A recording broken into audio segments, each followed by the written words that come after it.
Hello, dear friends. I'm Roland Gunther, homeopath in Royston on Vancouver Island, and I'm meeting with you here in the garden. This is something I'm really excited about.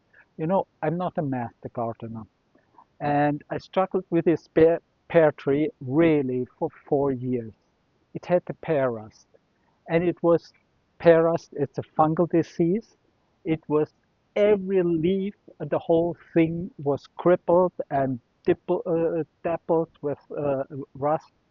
And and of course, being a homeopath, I said, well, I don't wanna use any chemicals for that. I wanna use homeopathy. And it's a fun thing to use homeopathy. It just didn't work, yeah. But I'm also not a very experienced homeopathic gardener, so don't get me wrong. But then I talked with somebody that is really experienced in it, and he said, "What, your garden is directly by the ocean? That's probably Natrium muriaticum. Natrium muriaticum is a remedy made out of salt." And he said, these pear trees, they often have trouble with the salt in the air. So when you give them salt as an energy, not as a substance, as an energy, as it is in the homeopathic remedy, and give it that, then you teach the tree to deal with salt. So guess what? I did it. And here in spring, there were still leaves like that, totally crippled and totally, um, yeah, with rust, yeah. And but everything that came later is perfect, yeah. I have to look for 5 minutes to find somewhere a leaf that still has the rust. And last year, I got 2 or 3 crippled pears from this tree. And this year, the whole guy is full. And that was about 5 weeks after I sprayed it with a Natrium muriaticum. And how that works is simple. I want to show you. Here, this is pellets Natrium muriaticum.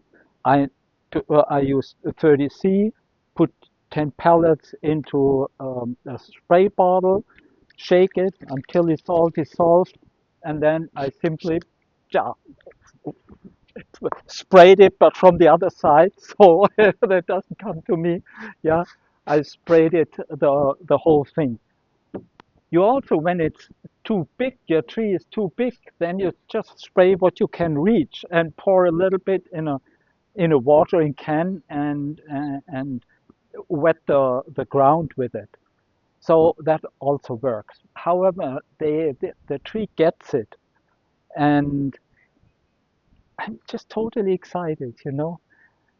And I think it's so great that we get more and more familiar with that it's not only chemistry and substantial chemistry that's helpful also in some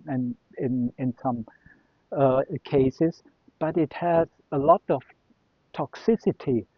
But that we can do that with pure energy, with remedies like homeopathic remedies, where there's not one molecule of the substance left, but it's the whole information of the substance in it. And you see also another principle of homeopathy. In the Bible, the snake is the beginning of all problems, yeah, crawling down the tree and seducing Adam and Eve. And in the medical profession, it's the same snake crawling upwards on the caduceus staff. It's the same symbol. And so what makes sick also can cure. What made this tree sick is the salt in the air, and what cured it is the salt as an energy. And you have this in many other examples. Like there's also, what was it? Oh yeah, there's another example with snakes in the Bible. Yeah, God was angry and sent snakes to bite the people, and then Moses, uh, yeah, negotiated with him and said, okay, you build a snake and lift it up energetically, and whoever is bitten and will look at that will not die. It's the same thing. It's the snake what created the problem, You lift it up energetically, you erect it, you bring it to a higher vibration, and that will heal. That's the whole principle of homeopathy, and it's beautiful. Anyways, I want to just touch you with my excitement, my joy about that, and maybe I can inspire you also to try out some homeopathic gardening. It's fun. Thanks for listening. See you another time.